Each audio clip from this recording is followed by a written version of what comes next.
Skylar, are you ready for this week's video? Yes. I see everyone united. Okay, let's just wait to that. I'll start out by showing you my scrap box.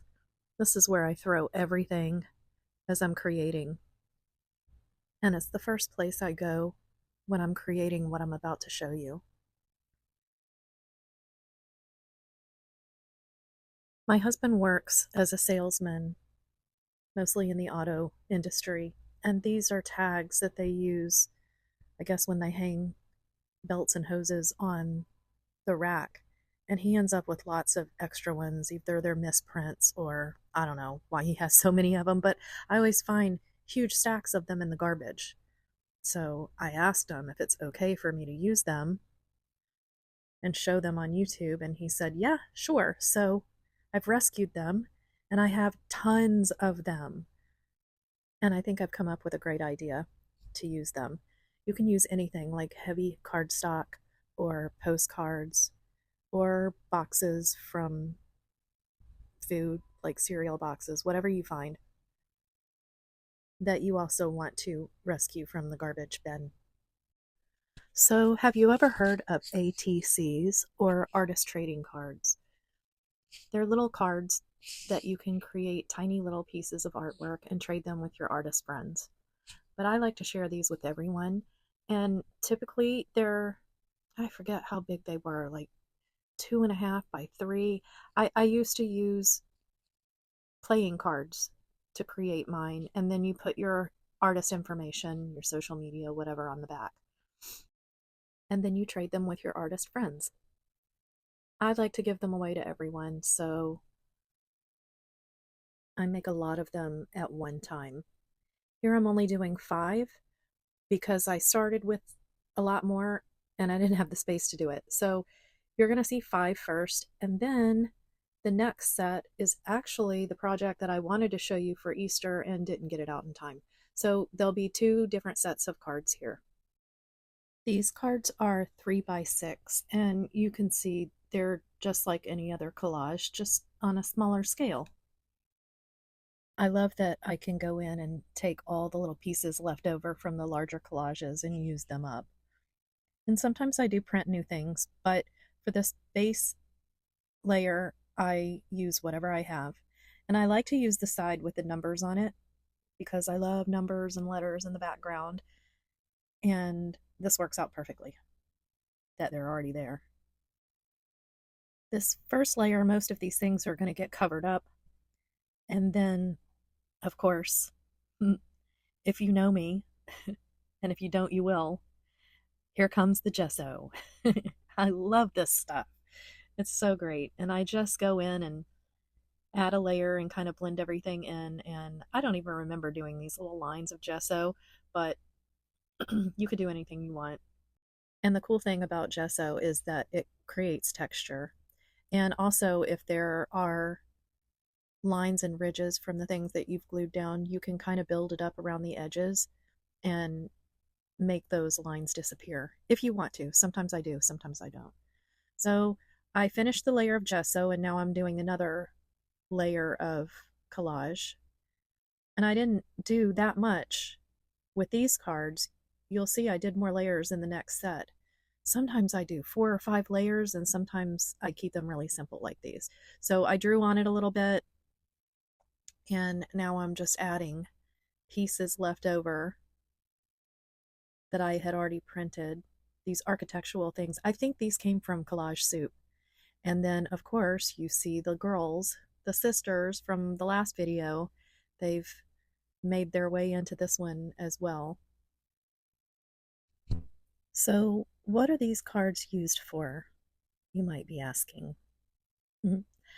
Well, instead of passing out business cards as we go to different places and events in Fort Lauderdale, my husband loves to get out and talk to people and listen to live bands. So we're constantly out and about, and you pass out your cards. A lot of people will stick them in their pocket, or you see people walk away and throw them in the garbage. I started collecting my Redbubble stickers. This is what I did in the beginning. And I would pass them out with my card. And people love it. But Redbubble stickers can be expensive if you're buying them to give them away.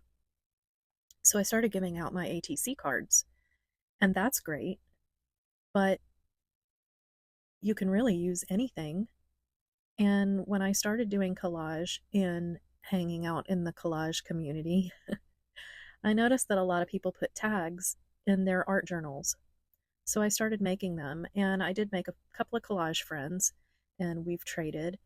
And one of the ladies that I met has an entire book that she created, like a DIY journal, the kind of like the one I showed you in, I think it was the week before last, when I did the travel journal that turned into the personal journal with the portraits in it. She created one with all the pockets, and she collects all her favorite artist tags. And I thought that would be really great because I want to have little pieces of other art from artists in a journal that I make. So I haven't made the journal yet, but I'm going to. I'll probably do it with you. Maybe we can do a live one day. But I started creating them. And then my clients that come to me for nails like them and wanted them. And there are people who in the past wanted to buy art but didn't have anywhere to put it, or it's not their style or whatever. And now they have a little piece of my art hanging in their house or whatever. So then I decided to take it a step further. I thought, wouldn't it be cool to add little universal messages, things that sometimes people need to hear, along with my business card and a little piece of rope to hang it. It makes a beautiful little tag that you could do so many things with. It's inexpensive because I've used scraps to do it and I've made them in bulk. And you can sell them for people who create journals. You can hand them out, which is the intention here, to brighten someone's day, which in turn brightens your day. And you can also use them in your own journal projects. So as you can see here, I created a little template that you can see through, so I can clip them all and put the hole in the right place. So I can attach my business card and the little quote and whatever else I want to attach to it. I use them for different things. Sometimes these are great for gift tags as well. So in that case, I would put on the back to, from, and a little message. So here's the front of the first set. And now I'm going to turn them over and cover the back,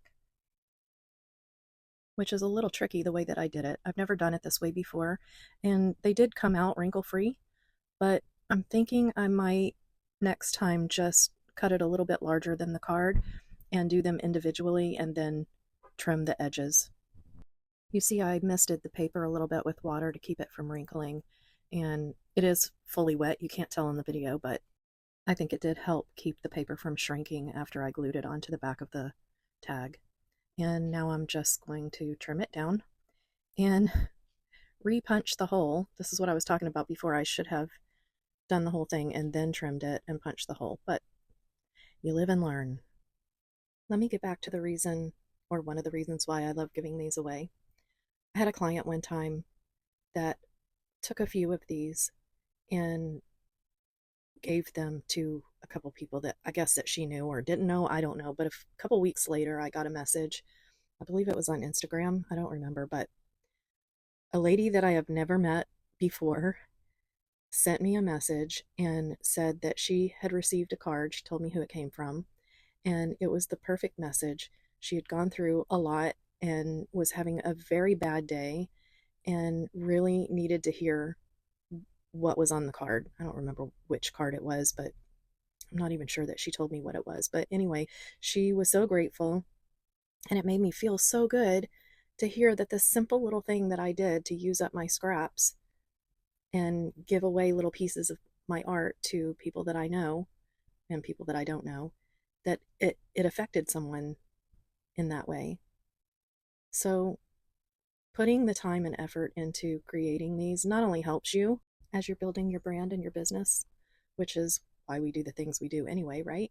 But it brings so much more joy to the process, knowing that you can affect someone that you don't even know in a positive way. I printed out a bunch of quotes that I thought people might need to hear, and I am cutting them in strips now, and then I'm going to place them on some matching paper. And once again, the paper that I used for the back of these cards and a little bit in the front, and as well as the architectural pieces, all from Collage Soup. So you can see to the left that I did an overlay of the video that I created showing the completed tags. If you want to watch that full screen, you can see it on my channel as a short. I love that CapCut makes it so easy to overlay something on the screen. See? You learn something with each video upload. I love it. I do try and learn and incorporate something new in each video. And one thing that I noticed is that I forget all the time to ask people to like and subscribe. And while I don't want to repeat it over and over again, I will say occasionally and try and remember to say, if you like my content and you want to support me and see more of this type of content, please like and subscribe. I really do appreciate it, and I'm enjoying the process. And like most new content creators, every like, every comment, every subscription is so exciting to me right now, and I appreciate every one of them. And I promise to keep learning and growing and making the content even better. So if you have any suggestions, anything that you'd like to see, please send me a message or comment, and I really will listen to everything that everyone has to say and try and give you the best content that I can. Here I am using that same paper that I used for the back of the tags to glue the quotes to, and then I need a little bit stronger because these are going to be tags that hang off of the larger tag. I need a stronger backing for them. So I just cut some of these tags that I used for the larger tag down, and I'm going to glue the quotes to that. So they're a little bit stronger, and I can punch a hole in them and attach them to the rope that I'm tying here to pull it all together. I tie it first and pull it through the front of the card because, one, I like the way it looks when you pull it through, and also it's very easy for people to take it apart and remove the business card. And here it is, completed. I love them. Here's part 2. These are the Easter ones that I wanted to create and make a video before Easter, but time caught up with me and I didn't get it done, and I still want to share. So they can be spring, they don't have to necessarily be Easter. And I started these with the other ones and then set these aside so I could just focus on the first 5. And I decided I wanted kind of a vintage look to these. And you'll see the bunnies I use in these cards are also from Collage Soup. So I'm just playing around with acrylic inks and alcohol inks and some other things to see what I like best. And I ended up using mostly the alcohol ink in sepia. I was playing around with the alcohol, but it didn't really do much the way I laid it down. So I just kept playing with it until it covered the cards completely, and then gesso. Then I thought the cards were a little bit too dark, so I decided to add another layer, and here I'm laying down torn up pages from a book. I love using romance novels because they're so easy to come by, and there's always sweet phrases that you can find in them that look great on collage. But here's a tip from experience. Pay attention to what you're gluing to your collage, because some of those stories can be quite spicy, and fortunately my daughter got one of these that was something I would not have wanted to give to a nice little old lady. Pay attention to what you're putting out there. I took some of the images from Collage Soup of the bunnies and created a collage so I would have smaller bunnies. And my original intention was to decoupage these 2 little plastic eggs, but I had a terrible time with the plastic eggs, and they were too small, and it was too wrinkled, so I scrapped that idea, and maybe I'll do it next year. But I ended up using these strips of little bunnies in on these cards, and I think they came out cute. But you'll see that I thought this was a little too busy with these little die cuts that I found in my scrap box, which I love, and I think they work great on these tags. But I think I came up with a great solution to cut down on some of this clutter. So I took the larger bunnies before I created the collage. I printed them out and cut them out, and I don't know where that clip is that shows that portion of the process, but you'll see it in the final cards. So some of this stuff is going to get covered up, but that's what I love about collage is if you don't like it, you just keep layering and layering. And yes, some of the things that you love will end up being covered, but you can always print them and use them again in another collage so they can be shown, your favorite pieces. So instead of doing the paper on the back, like I did the ones in the first 5, I used washi tape, and it was perfect. I didn't have to really trim it at all. So use what you have, play around with different things. And here, this is before, of course, I took the template and trimmed it, but the fronts and the backs, these are the larger bunnies I'm talking about, and the washi tape on the back. I wish I would have done some of that washi tape on the front, but I didn't. And I still like the way they came out. Of course now, and this time I did it the right way. I did everything before I trimmed and punched the hole. So, you know, a little time saver.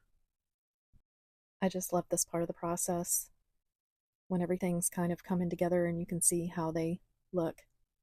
I wasn't a huge fan of these because I didn't really like the dark colors, the sepia that I put on there. But when you put it all together and attach everything, it looks completely different. So sometimes you just need to keep going and then do it differently the next time. Here are the completed tags.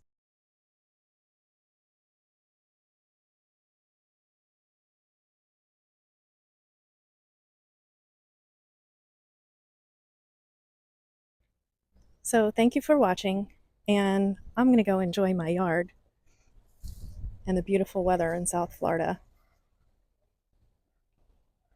Let me know in the comments where you're watching from.